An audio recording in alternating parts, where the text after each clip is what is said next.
¿Cuándo es que el Mesías va a venir en presencia y gloria plenas? ¿Cuándo es que el juicio final, completo y total se llevará a cabo? ¿Cuándo será esto? ¿Y cuál es la señal que debemos esperar que indique lo que va a pasar?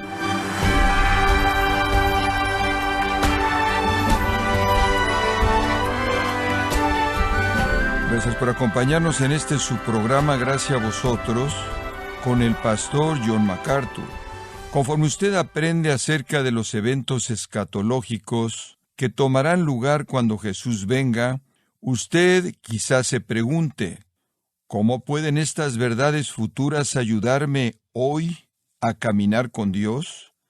Bueno, a continuación John MacArthur nos muestra cómo la expectativa de la venida de Cristo es un aliciente tremendo para santificar nuestras vidas. Esto es parte de la serie Jesús viene, aquí en Gracia a Vosotros. Todo mundo tiene curiosidad por el futuro. Digo, es obvio, todos nosotros lo somos. Por una u otra razón, nos gustaría ver hacia adelante, nos gustaría saber lo que no conocemos. Los judíos del día de Jesús no eran diferentes. Querían conocer también el futuro y tenían sus razones. Digo, estaban cansados de ser oprimidos. Estaban cansados de estar bajo el pulgar de alguna nación que los controlaba. También anhelan ver la venida de su Mesías, porque saben que cuando Mesías venga, Él va a hacer que todo esté bien. Él va a derrocar a los opresores. Él va a arreglar lo que tiene que ser arreglado. Va a establecer de nuevo el reino en Israel y las cosas van a ser como Dios prometió que deberían ser y serán. Y entonces están llenos de expectativa escatológica. Estaban cansados de toda la dificultad.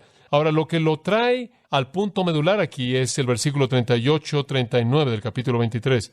Permítame tan solo ver eso por un minuto con usted. Jesús acaba de terminar un día entero en el templo y la mayor parte del tiempo discutiendo con los líderes religiosos. No hubo mucho argumento. Ellos dijeron algo y Él los calló. Él respondió sus preguntas con respuestas que los condenaban y les dio parábolas que los condenaban. Pero Él acaba de estar en una confrontación con estos líderes religiosos. Se acabó. Ya ha terminado con un pronunciamiento de juicio sobre ellos. Versículo 38. Vuestra casa os es dejada. Y después Él dice en el versículo 39, desde aquí no me veréis hasta que digáis, bendito es el que viene en el nombre del Señor. Él dice, el juicio viene sobre ustedes y después me volverán a ver cuando venga en el nombre del Señor. Ahora, Él viene en el nombre del Señor. Le dije la última vez, es un título mesiánico. Así es exactamente como reconocieron a Jesús cuando Él entró a la ciudad en la entrada triunfal. Entonces Él les dice, ahora sigue esto. Los discípulos están escuchando esto. Y Él está dando su último sermón público a los judíos y Él dice, miren, su casa se queda desierta. Y la próxima vez que me vean, estaré viniendo en mi gloria. Eso es lo que Él está diciendo. ¿Cómo es que los discípulos oyeron eso? Oh, hemos pasado por la tribulación. El Elías ha venido. El Mesías está aquí. El siguiente acontecimiento es la destrucción de las naciones enemigas. Y después, la renovación o la purificación de Jerusalén. Y después, la congregación para el reino. Entonces, cuando ellos lo oyen decir, voy a renovar su casa y después voy a venir, realmente piensan que está siguiendo la agenda.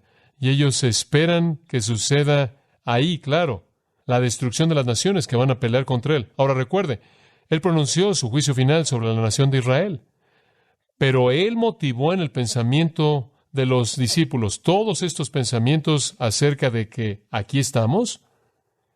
Es el momento y la pregunta se presenta en el versículo 3. Dinos, ¿cuándo serán estas cosas? ¿Y cuál será la señal de tu venida y el fin del siglo? Como puede ver, ellos son colocados en ese molde y ellos están pensando, aquí está. Hombres, ¿cuándo va a ser? Usted sabe implícito en la palabra cuándo, ¿es hoy o mañana o va a ser el próximo martes quizás? ¿Y cuál es lo que lo dispara? ¿Cuál es la señal? Digo, ¿cuál es el primer indicador que nos muestra que aquí estamos? Hemos llegado al fin del siglo. Entonces, como puede ver, aquí es en donde están en su mente conforme llegamos al capítulo 24. Y leamos los primeros 2 versículos. Cuando Jesús salió del templo y se iba, se acercaron sus discípulos para mostrarle el templo. Respondiendo Él, les dijo, ¿veis todo esto? De cierto os digo que no quedará aquí piedra sobre piedra, que no sea derribada. Ahora, están saliendo del templo, ¿verdad? Él acaba de decir, vuestra casa será dejada desierta. No mi casa, Él solía llamarla así. No la casa de mi padre, Él solía llamarla así. Ahora es su casa porque Dios se fue. Icabod. Es correcto, Icabod.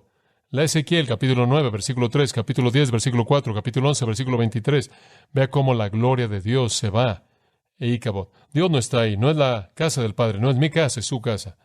La palabra desierta, Eremes. Abandonada a la ruina es lo que significa. Abandonada a la ruina. Este lugar está en abandono. Dios ha partido, está maldecido, dedicado a la ruina. Y ustedes no me volverán a ver hasta que venga en gloria mesiánica plena. Hombre, lo ven entonces, pero conforme se van, tienen una pregunta muy dura que los está molestando.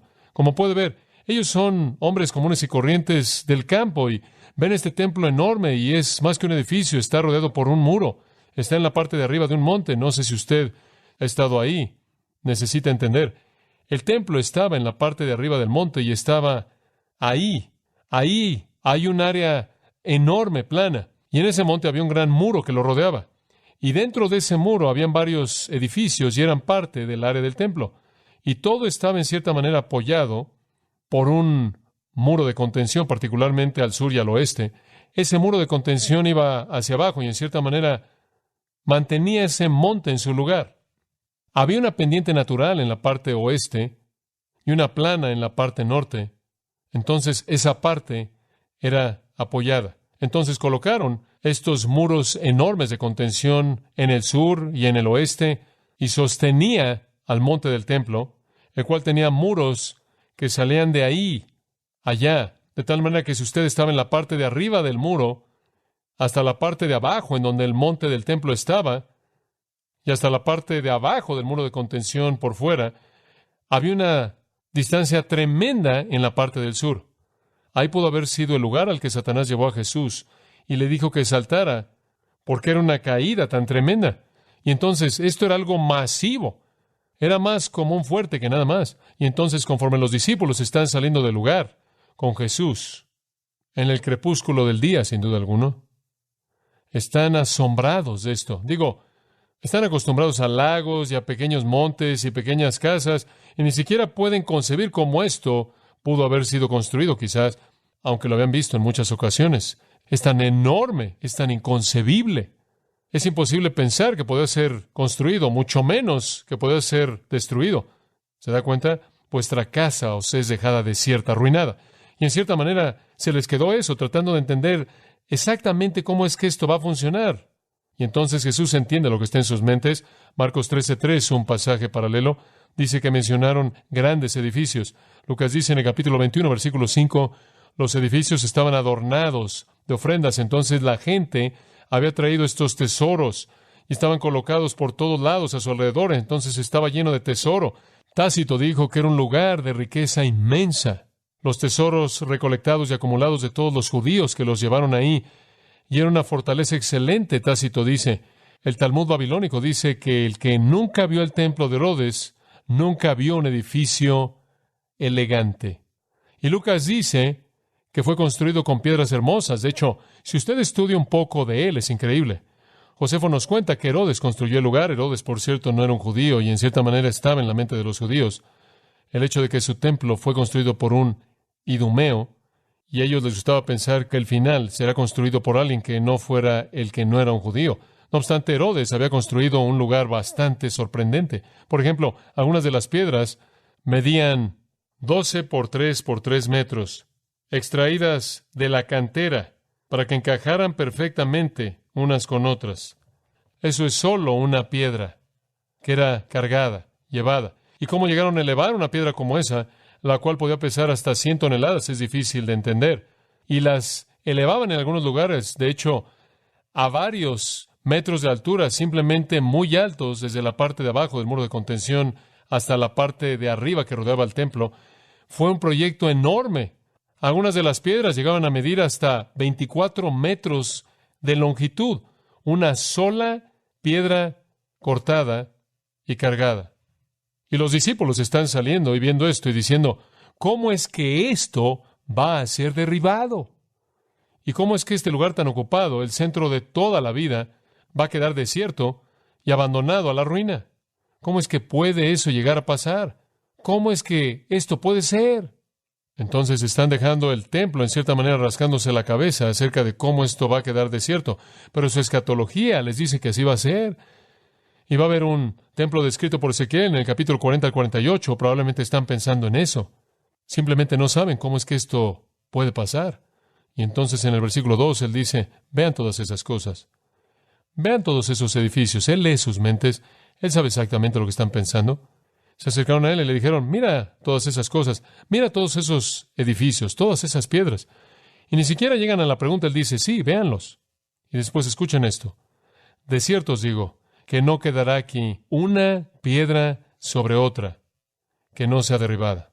Ahora ustedes simplemente pueden ver cómo quedan boquiabiertos. Digo, ni siquiera entienden cómo las subieron, mucho menos cómo las pueden bajar. Es enorme. Digo, he estado ahí, a los pies del muro occidental, en donde los cuales son piedras del templo de Herodes.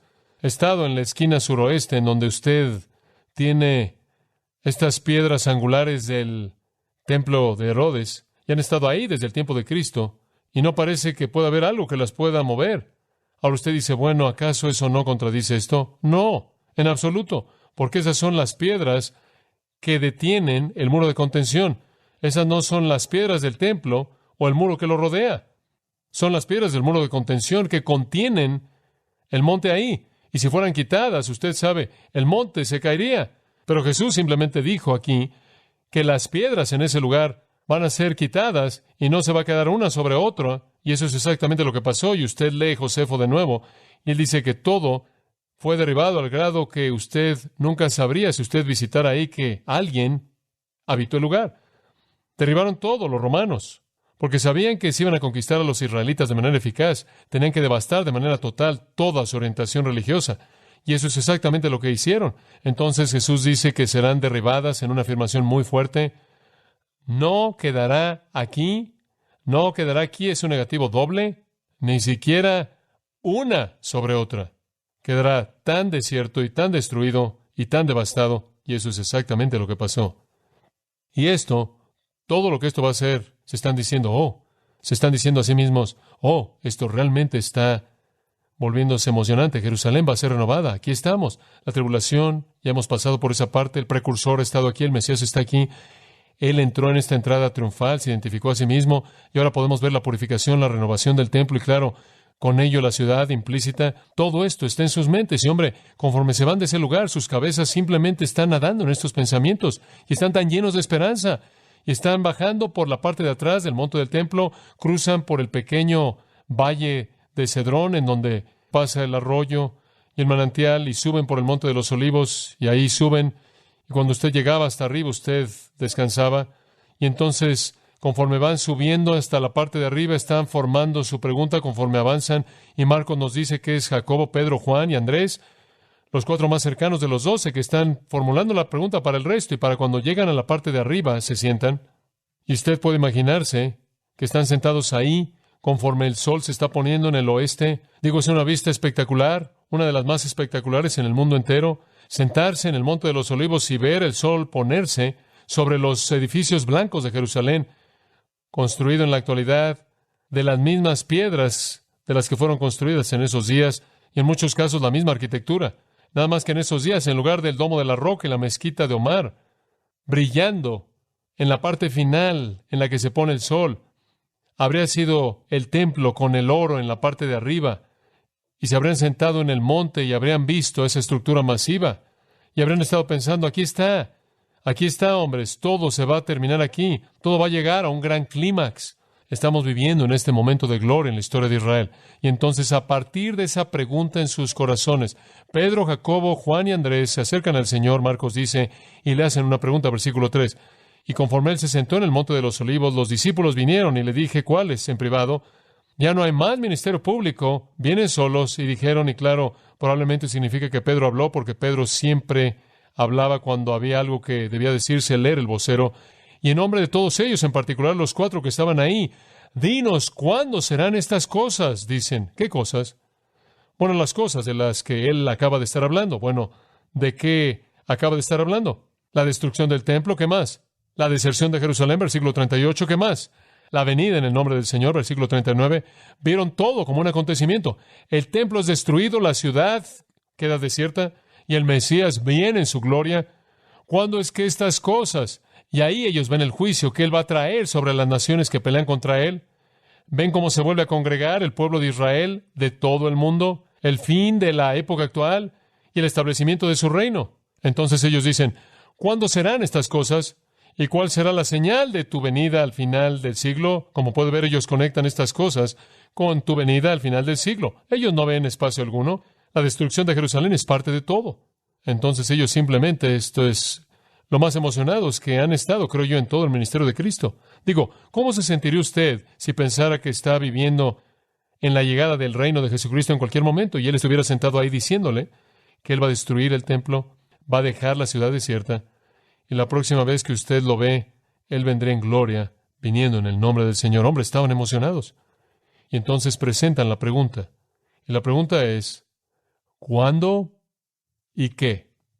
¿Cuál es la señal? Digo, ¿cómo sabemos que va a suceder? Danos el indicador. Algo tiene que pasar primero. ¿Qué es? ¿Oscuridad? ¿Una luz brillante? ¿Qué es? ¿Un ángel? ¿Una trompeta? ¿Qué es? ¿Y cuándo es? Y estaban realmente emocionados y con gran expectativa. Y ¿sabe una cosa? Esto, créanlo o no, esto siguió después de la resurrección. ¿Ha leído Hechos 1 últimamente? Después de la resurrección, ellos dijeron, cuando preguntaron, se reunieron con Jesús, le dijeron, Señor, ¿restaurarás el reino de Israel en este tiempo? Este es el momento, ¿no es cierto? Digo, todavía están preguntando eso. Y la resurrección no terminó eso, simplemente lo incrementó. Digo, cuando Él murió, quedaron sin esperanza. ¿Quedaron sin esperanza cuando murió? Oh, ¿por qué? Por la esperanza que tenían. ¿Lo ve? Y cuando Él fue clavado en una cruz, eso simplemente despedazó todo. E instantáneamente quedaron sin esperanza. Y cuando Él salió de la tumba, hombre, las luces volvieron a encenderse y dijeron, ¿es este el tiempo? ¿Es este el tiempo? ¿Es ahora? ¿Es ahora? Porque vivían de manera incesante en la expectativa de que era el tiempo y el reino estaba por venir. En Lucas 19, inclusive antes de este acontecimiento, versículo 11, y conforme oyeron estas cosas, Él añadió y habló una parábola, porque Él estaba cerca de Jerusalén y porque ellos pensaban que el reino de Dios aparecería inmediatamente. Ahí está, Lucas 19:11. Pensaban que el reino de Dios aparecería inmediatamente. Ahora, eso simplemente era saliendo de Jericó, camino a Jerusalén. Vivían en esa expectativa todo el tiempo. Y este tipo de palabras de nuestro Señor simplemente incrementaron eso. Entonces ahora usted entiende. Entramos al capítulo 24 y ¿qué están pensando? En este momento es el reino, en este momento es la segunda venida, en este momento es el juicio, en este momento es el establecimiento del reino eterno, de la gloria del Mesías. En este momento va a suceder. El punto de este sermón es decirles esto. Hombres, no es en este momento. Ese es el punto. Ahora usted entiende Mateo 24:25. No es en este momento. Están equivocados. Ese es el propósito. Ahora regresa al versículo 3, simplemente un par de cosas para concluir. Quiero presentarle la palabra venida. ¿Qué están preguntando cuando dicen, ¿cuál es la señal de tu venida? Dice usted, bueno, ¿están hablando de la segunda venida? No, no es así. Como puede ver, ellos ni siquiera creían en una segunda venida como tal. No veían distinción alguna. No veían alguna primera venida, después un periodo largo, segunda venida. Ellos vieron, ¡fum!, todo sucede. ¿Por qué? Porque así es como el Antiguo Testamento lo bosquejó. Digo, así sucedía desde el punto de vista del profeta del Antiguo Testamento. El profeta del Antiguo Testamento vio hacia adelante y comprimió todos los factores de tiempo y simplemente vio al Mesías venir, estableciendo su reino y todo eso. No vieron el espacio grande, como dije, esa es la razón por la que es llamado un misterio. Entonces ellos lo veían como un todo, en un momento. Entonces no están hablando aquí de una segunda venida. ¿De qué están hablando? Bueno, cuando usted ve la palabra venir, es la palabra parousia. Viene de dos palabras griegas, para, y el verbo ser significa alrededor. Estar presente. La mejor manera de traducirlo podría ser, ¿y cuál será la señal de tu presencia plena de que tú estés aquí? No es tanto la idea que expresa venida, tanto como que expresa una presencia permanente. La palabra parousia es usada 4 veces en este capítulo, versículo 3, versículo 27, 37 y 39, y después, habiendo sido usada por Jesús, se vuelve una palabra clave, usada por los escritores del Nuevo Testamento. Es usada por Santiago, es usada por Pedro y es usada por Juan. Se vuelve un término técnico para la llegada de Jesucristo, para establecer su reino, su segunda venida, su venida en gloria. Pero ellos simplemente están diciendo, ¿cuándo vas a llegar en tu presencia plena? ¿Cuándo vas a estar aquí en tu revelación mesiánica plena? ¿Cuándo vas a estar aquí para hacer todo lo que esperamos que seas? Tu venida. En otras palabras, el punto es que no tiene que irse Él y regresar, porque el punto de la palabra no es la venida en sí, es la presencia. Entonces están diciendo, ¿cuándo vas a entrar en la plenitud de tu presencia mesiánica? Esa es la idea. Y, dicen ellos, ¿cuál será la señal de esto y del fin del siglo? Y quiero cerrar al ver esa frase. ¿Qué frase? El fin del siglo. Esa es una frase muy, muy clara. Sunteleia tu aionios. Es usada 5 veces en Mateo. Esa misma frase. El fin del siglo, el fin del siglo, el fin del siglo. Y la palabra sunteleia significa el fin completo, el fin pleno, el fin final. Tele significa fin. Sunteleia, compuesto teleia, significa el fin completo. Entonces, ¿cuál es el fin determinante final de la época del hombre, del día del hombre? Es usada también, no solo en este versículo, sino en Mateo 28:20, cuando Jesús promete que tenemos autoridad y vamos a ser discípulos, y después Él dice, aquí yo estoy con vosotros, ¿qué? Hasta el fin del siglo, hasta el fin del siglo.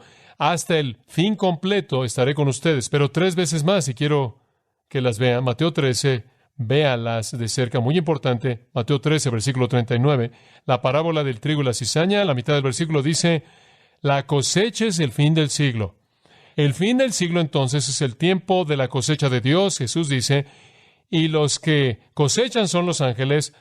La cizaña es recogida y quemada en el fuego, así será en el fin del siglo. Y es usada de nuevo 2 veces en esa parábola. Es el tiempo cuando Dios sale, congrega el trigo y la cizaña la separa.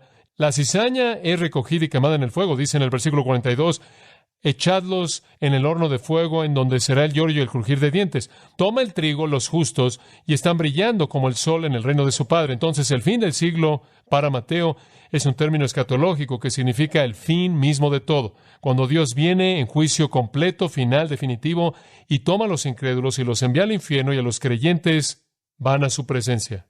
Ahora, en el mismo capítulo, versículo 49, esa misma frase es usada de nuevo. Así será al fin del siglo, versículo 49.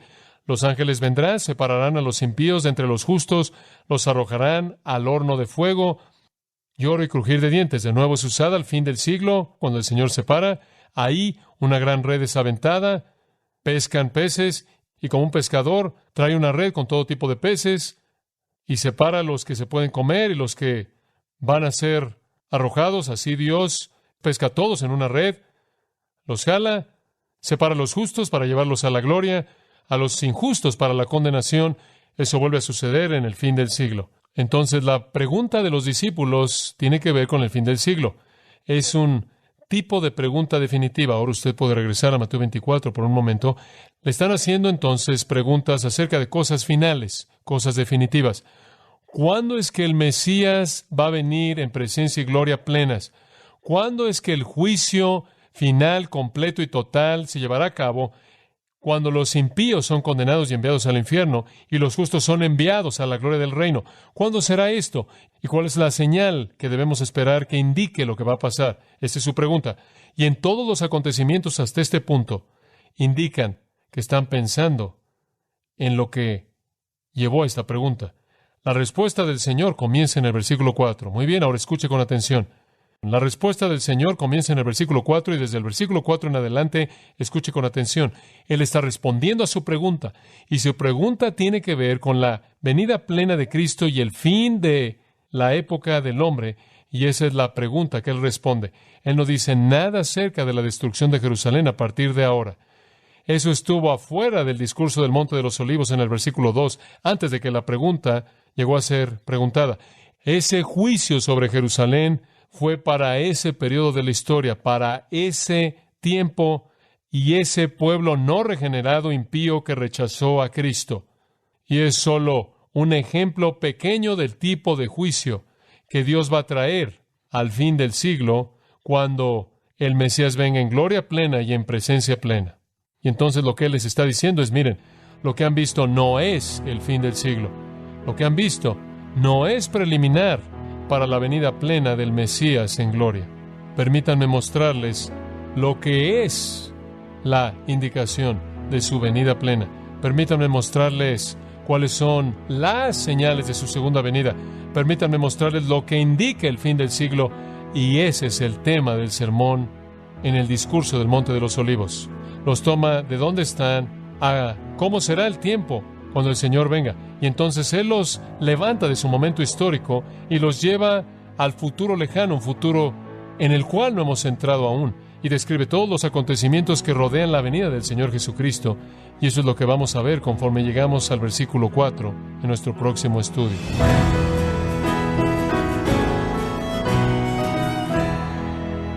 Ha sido John MacArthur mostrándonos que si bien la destrucción de Jerusalén fue un juicio para este periodo de la historia y para un pueblo no regenerado e impío, el cual rechazó a Cristo, al mismo tiempo representa un pequeño ejemplo del tipo de juicio que Dios ejecutará al final de los tiempos, cuando el Mesías venga en su gloria.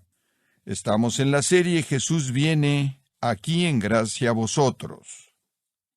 Y quiero recordarle, estimado oyente, que tenemos a su disposición el libro La Segunda Venida, escrito por John MacArthur, en donde nos ayuda a anhelar la segunda venida del Señor al presentarnos textos bíblicos clave y el discurso escatológico de Cristo en el Monte de los Olivos. Puede adquirirlo en nuestra página en gracia.org o en su librería cristiana más cercana. Y también le comento que puede descargar todos los sermones de esta serie Jesús viene, así como todos aquellos que he escuchado en días, semanas o meses anteriores, animándole también a leer artículos cristianos relevantes en nuestra sección de blogs en gracia.org.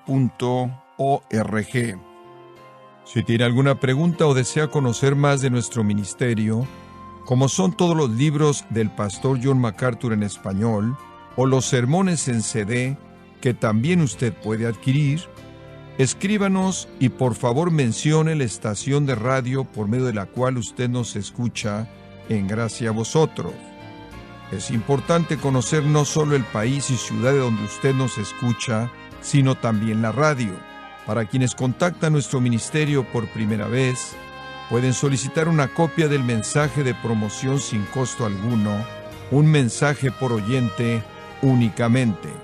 Si usted vive en los Estados Unidos o Puerto Rico, escríbanos a Gracia a Vosotros, P.O. Box 4000, Panorama City, California, 91412. O puede escribirnos a través del siguiente correo electrónico: radio@gracia.org. Le damos las gracias por su tiempo y sintonía en nombre del pastor John MacArthur y del personal. Y le comento que estamos orando para que Dios continúe extendiendo su gracia en usted mientras nos acompañe en la próxima edición para continuar desatando la verdad de Dios un versículo a la vez, aquí en Gracia a Vosotros.